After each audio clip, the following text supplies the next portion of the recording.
front of me is Google Pixel 9a, and today I would like to show you how you can turn on and use one-handed mode.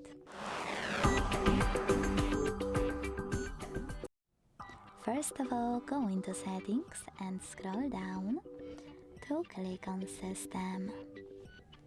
Over here, now select the gestures.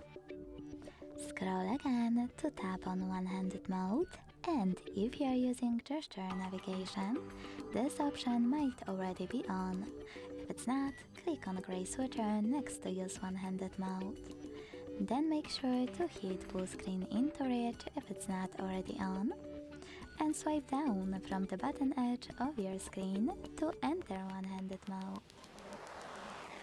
As you can see, mine is working properly. To go back, swipe up, or click on this area at the top. To disable one-handed mode completely, tap on blue switcher. If you are using buttons though, this option will be disabled. If you want to still use one-handed mode, you need to scroll all the way down. I just need to change my navigation real quick to show you. And click on this switcher next to one-handed mode shortcut instead. Then hit Got it and use one-handed mode by tapping on the shortcut. To disable it, tap on blue switcher. Thanks so much for watching. If you enjoyed this video, leave a like, comment and subscribe. Bye!